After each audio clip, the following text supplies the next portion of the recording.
Heart talk bye आनंदी या माझ्या यूट्यूब चॅनलवर आपलं स्वागत आहे। माझ्या यूट्यूब चॅनलवर आपल्याला नवनवीन मराठी कथा ऐकायला मिळतील। आपल्या सुरू असलेल्या कथेचं नाव आहे कॉन्ट्रॅक्ट वाला प्रेम, भाग 19, लेखिका आनंदी शेडगे। चला तर मग आपल्या कथेला सुरुवात करूया। इशिता तशीच स्वतःला सावरत आणि आपल्या डोळ्यातल्या आसवांना आवरत खाली लॉनमध्ये आली। आता पुढे इशिता कशीबशी खाली आली। सगळा लॉन खूपच छान प्रकारे सजवला होता। बापरे, नुसतं प्रपोज करण्यासाठी एवढी मोठी पार्टी।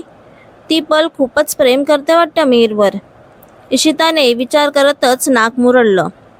तेवढ्यात एक वेटरीने येऊन तिला एकदम पुढे ठेवलेल्या एका सोफ्यावर नेऊन बसवलं। आता हे काय, मला एकदम पुढे का बसवलं आहे? मुद्दाम करतो हा मिहीर। थांब, भेटू दे त्याला, पार्टीनंतर दाखवतेच त्याला, इशिता चिडत स्वतःशीच म्हणाली। जवळजवळ हॉटेलमधल्या सगळ्याच लोकांना पार्टीचं आमंत्रण होतं। तेवढ्यात पायांचा कडकडाट झाला आणि मिहीर आणि पल हातात हात घालून समोर आले। गुड इव्हनिंग गाईज, तुम्ही सगळे आवर्जून पार्टीला आलाय त्याबद्दल खूप खूप धन्यवाद। आज माझ्या आयुष्यातील सगळ्यात मोठा आणि स्पेशल दिवस आहे।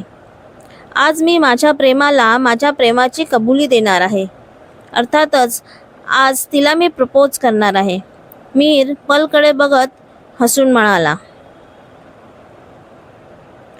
किती खोटारडा आहे हा, म्हणजे स्वतः त्या पलसाठी एवढी मोठी पार्टी अरेंज केली आणि मला म्हणाला पलने पार्टी ठेवली आहे।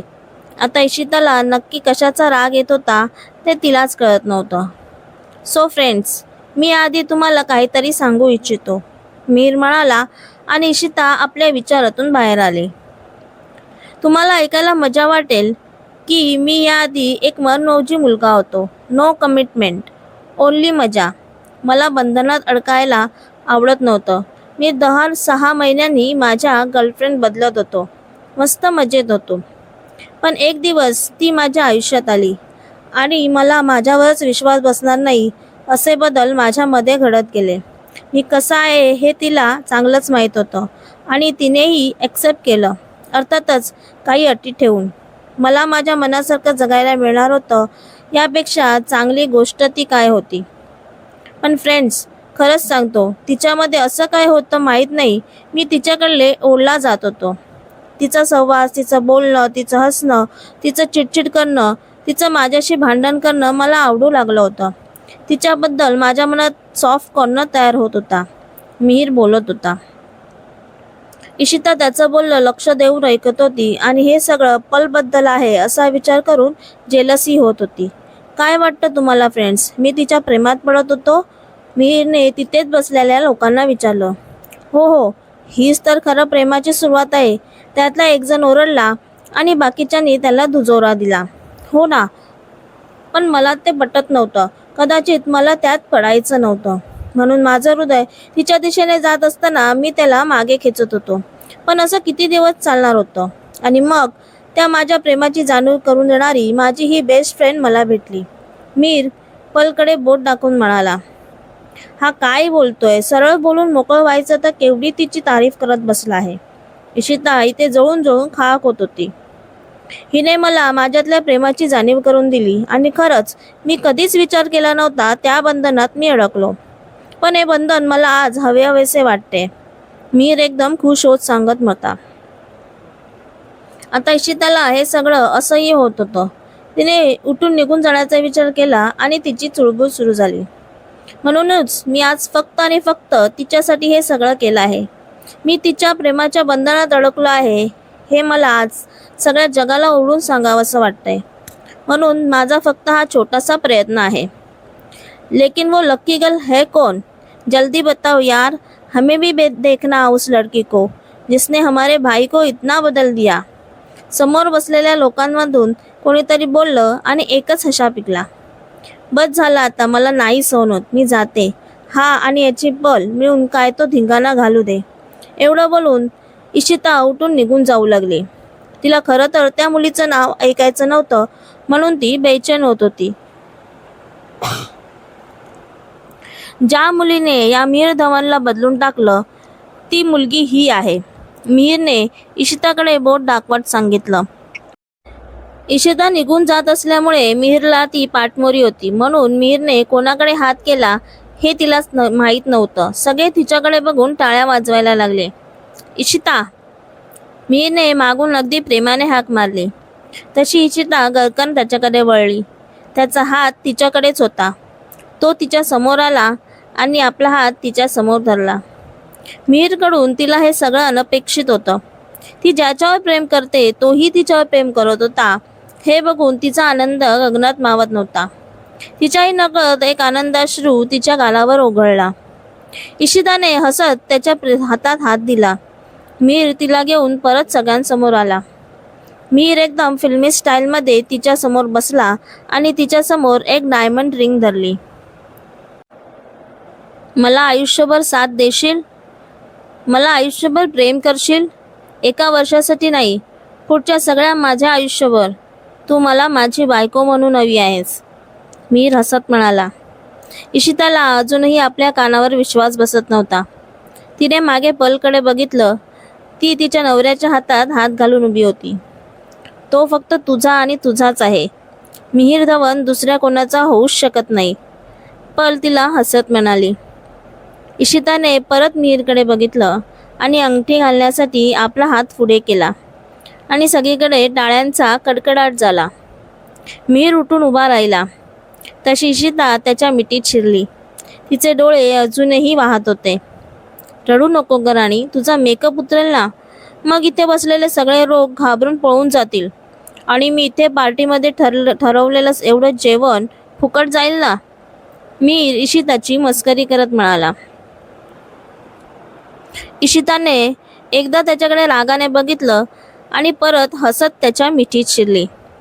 ओय कुडी, तो एकदम चंगी आहे. तिथे बसलेल्या लोकांमधून एक सरदारजी ओरडले. मिहीर, खरंच तू माझ्यावर प्रेम करतोस ना? बाकीच्या मुलीसारखं मला तू सोडून नाही देणार ना? तरीही मुद्दाम मिहीरची मस्करी करण्यासाठी त्याला विचारलं. अगं वेडी, तुला सोडून द्यायचं असतं तर एवढा सगळा खटाटोप मी का केला असता? मिहीर हसत म्हणाला. मिहीर आपल्यासाठी एवढं सगळं करेल यावर तिचा अजूनही विश्वास बसत नव्हता. ती आज खूप म्हणजे खूप खूप खूप खुश होती. तिच्या पोटात असंख्य फुलपाखरे उडत आहेत असं तिला वाटत होतं. पार्टी सुरू झाली. दोन प्रेमी जीव एकत्र आले म्हणून तिथे जमलेल्या सगळ्यांनाच खूप आनंद झाला होता. सगळे मस्त पार्टी एन्जॉय करत होते. पल आणि तिचा नवरा उद्या परत जाणार म्हणून मिहीर आणि इशिता त्यांच्याबरोबर डिनरसाठी बसले होते आणि सोबत त्यांच्या गप्पाही चालू होत्या. काय मग मिहीर, मी सांगितलं होतं ना तू प्रेमात पडला आहेस, पल हसत त्याची मस्करी करत म्हणाली. पण पल यार, खरंच थँक्यू. तुझ्यामुळे मला माझ्या मनातल्या भावना कळल्या, त्याची जाणीव झाली, मिहीर म्हणाला. पल, I am really very sorry. मी तुला चुकीचं समजले, इशिता म्हणाली. It's okay Ishita. मग मी जसं काल त्याच्याशी बोलत होते ते ऐकून कोणालाही गैरसमज झाला असता. खरं तर मीच सॉरी बोलायला हवं. माझ्यामुळे तुला त्रास झाला, पण मी खरंच मस्करी करत होते, पल म्हणाली. ओके ओके, सगळ्यांचं सॉरी बोलून झालं असेल तर मला पण काही बोलायचं आहे, मिहीर म्हणाला. तसं पल आणि इशिताने त्याच्याकडे बघितलं. जेवण खूप मस्त आहे नाही? मला तर खूप आवडलं, मिहीर जोरजोरात हसत म्हणाला. तसा पलचा नवराही हसला. इथे इशिताने मिहीरच्या पाठीत एक धपाटा घातला. आवडलं तर गुपचूप जेव ना, इशिता त्याच्यावर वैतागत म्हणाले. तुला काय वाटतं साहिल, मी हिला प्रपोज करून काही चुकीचं तर केलं नाही ना? मिहीरने इशिताची मस्करी करत पलच्या नवऱ्याला म्हणजे साहिलला विचारलं. तुला आता काहीही वाटलं ना तरी मी आता तुला सोडणार नाही, समजलं? इशिता त्याला मोठे डोळे करत म्हणाली आणि सगळेच हसले. पार्टी तर एकदम छानच झाली होती.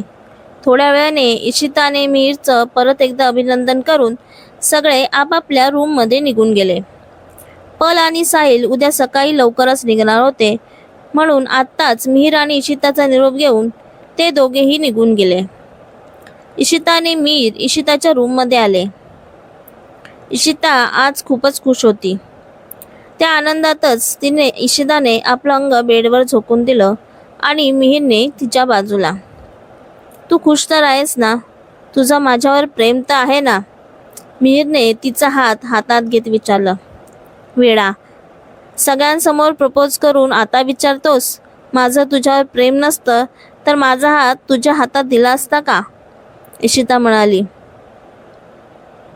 मी खूप खूप खुश आहे Mihir, thank you so much. Ishita म्हणाली. इशिता, खरंच प्रेम एवढं सुंदर असतं हे मला माहीतच नव्हतं. तुझ्यामुळे आज मला ते कळलं. मिहीरने तिच्या कपाळावर आपले ओठ टेकवले. त्याच्या ओठांचा झालेला पहिला वहिला स्पर्श तिला शहारून गेला. तिचे डोळे आपसुकच बंद झाले. त्याने हसतच तिच्याकडे बघितलं. चल तू आराम कर, मी जातो माझ्या रूममध्ये. मिहीर तिच्या गालावर आपले ओठ टेकवत म्हणाला. नको ना, जाऊ नको ना सोडून, खूप एकटं एकटं वाटतं रे, तू इथेच बस माझ्याजवळ. इशिता त्याचा हात आपल्या हातात घेत म्हणाली. आता घरी गेल्यावर तुला कधीच एकटं झोपावं लागणार नाही याची मी पूर्ण काळजी घेईन, मिहीर मस्करी करत म्हणाला. मिहीर तिने आपले डोळे मोठे केले आणि लाजून त्याच्या कुशीत शिरली. 2 दिवसाच्या दगदगीमुळे आणि आज दिवस जवळपास रडून घालवल्यामुळे तिला त्याच्या कुशीत लगेच झोप लागली. मिहीर हलकेच तिच्याकडे बघून हसला. तिला नीट बेडवर झोपवले आणि तिच्या कपाळावर आपले ओठ टेकवले आणि आपल्या रूममध्ये निघून गेला. उद्याची नवीन सकाळ आपल्या नवीन जोडप्यासाठी खूपच आनंदाची असणार यात शंकाच नाही. कथेचा हा भाग आवडल्यास आपल्या मित्रमैत्रिणींना हा व्हिडिओ शेअर करायला विसरू नका. ही कथा तुम्हाला कशी वाटली ते नक्की कमेंटमध्ये सांगा. कथेचा पुढचा भाग ऐकण्यासाठी चॅनलला सबस्क्राईब करा. कथेचे भाग आठवड्याच्या दर सोमवार, गुरुवार आणि शनिवार या दिवशी येतील. भेटूया पुढच्या भागात. धन्यवाद.